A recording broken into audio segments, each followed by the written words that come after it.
Hello my dear student, स्वागत है आपका हमारे इस यूट्यूब चैनल फिजिक्स की क्लासेस में। कैसे हैं आप लोग? आई होप आप लोग बहुत अच्छे होंगे। देखिए, हम आपके बीच आज एक क्वेश्चन लेके आए हैं वेक्टर का। ठीक है, इसमें बोला है mod of A vector plus B vector is equal to mod of A vector minus B vector, then find the angle between a vector and b vector. ठीक है ना, मतलब आपको यहाँ पर ए प्लस बी और ए माइनस बी का जो मैग्नीट्यूड है वो बता रहा है कि सेम है, तो ए और बी के बीच का जो एंगल है वो कितना होगा, इसके बारे में आपको बताना है। ठीक है ना, तो बेहद ही आसान क्वेश्चन है।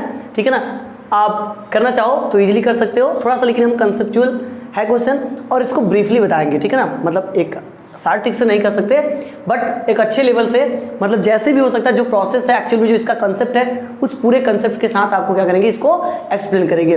ठीक है ना, और आपको पूरी तरीके से कंसेप्ट समझ में आएगा, हाँ एक्चुअल में ऐसा हो रहा है। ठीक है ना, तो देखिए, यदि हम मान लें कि मेरे पास ए वेक्टर कुछ इस तरीके से दिया हुआ है, ध्यान समझिएगा, ए वेक्टर दिया हुआ है और यहाँ से मैं ऐसे कर दूं कि ये कौन सा वेक्टर है, बी वेक्टर, और स्टार्टिंग में मैं समझूं कि इन दोनों के बीच का एंगल जो है वो कितना है, थीटा है। ठीक है ना, ए वेक्टर और बी वेक्टर के बीच का जो एंगल है वो कितना है, थीटा है। तो आप क्या बोलोगे, सर ए वेक्टर प्लस बी वेक्टर की जो वैल्यू आएगी, यदि मैं मान लूँ वो आर वेक्टर है, कितना है, आर वेक्टर, तो मैग्नीट्यूड यदि आप निकालते हो ए वेक्टर प्लस बी वेक्टर, तो आपका क्या हो जाएगा, मैग्नीट्यूड ऑफ आर वेक्टर, या इसी को आर बोलोगे। और आपको पता है किसके इक्वल होता है, तो आप जानते हो a square plus b square plus 2ab cos theta के। क्लियर है, इसलिए तो आपको पता है। ठीक है ना, तो इसे हम कर लेंगे इक्वेशन फर्स्ट। क्लियर है, दूसरा कंसेप्ट समझिए, हमें क्या करना है, ए माइनस बी। तो एक्चुअल में ए माइनस बी होता क्या है, तो ए माइनस बी कोई माइनस नहीं है, एक्चुअल में ये भी एडिशन ही होता है, बट आपसे ये कहा जाता है कि हम किसको ऐड कर रहे हैं, माइनस बी वेक्टर को ऐड कर रहे हैं। ठीक है, तो जस्ट हम क्या करेंगे, माइनस बी वेक्टर करने का मतलब है कि इसी का डायरेक्शन नीचे की तरफ कर देंगे। ठीक है, इसको हम दूसरे कर से कर देते हैं। ठीक है ना, जैसे बी वेक्टर ऊपर है तो किधर आ गया, नीचे, ये हमारा हो गया अब माइनस बी वेक्टर। अब इन्हीं दोनों को हमें ऐड करना है, किसको ऐड करना है, माइनस बी वेक्टर और ए वेक्टर को हमें ऐड करना है। तो इस केस में क्या होगा, ये एंगल कितना आएगा, सर आप ये देखेंगे तो पूरा स्ट्रेट लाइन हो जाएगा, और ये थीटा है तो ये हो जाएगा 180 माइनस थीटा। कितना हो जाएगा, 180 माइनस थीटा। तो इस केस में क्या होगा, जस्ट आप लिखिए, यदि इसका मैग्नीट्यूड निकालना चाह रहे हो तो क्या हो जाएगा, ए माइनस बी वेक्टर का मॉडुलस जो होगा, मान लेते हैं आर वेक्टर डैश आ रहा है मॉड में, ठीक है, या आर डैश ही बोल देते हैं। तो ये अंडर रूट में क्या हो जाएगा, देखो स्क्वायर है तो ये तो माइनस भी लेंगे तो क्या हो जाएगा, प्लस हो जाएगा।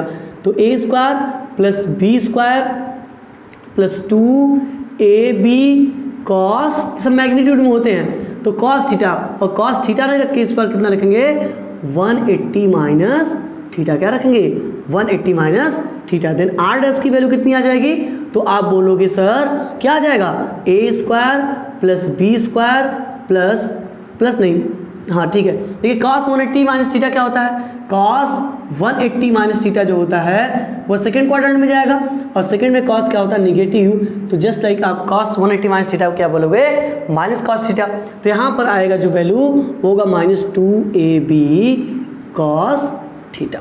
ठीक है, इसे हम कर देंगे इक्वेशन सेकंड। अब अकॉर्डिंग टू क्वेश्चन ये है कि जो r है वो r डैश के इक्वल है, या mod of a plus B equal है क्या, mod of a minus B. तो दोनों को इक्वेट कर दीजिए, तो अंडर रूट में कितना हो जाएगा, a square plus b square plus 2ab cos theta, और यही r डैश की वैल्यू, तो आप क्या बोलोगे, a square plus b square minus 2ab cos theta. अब क्या बोलोगे, squaring on both side, squaring on both side.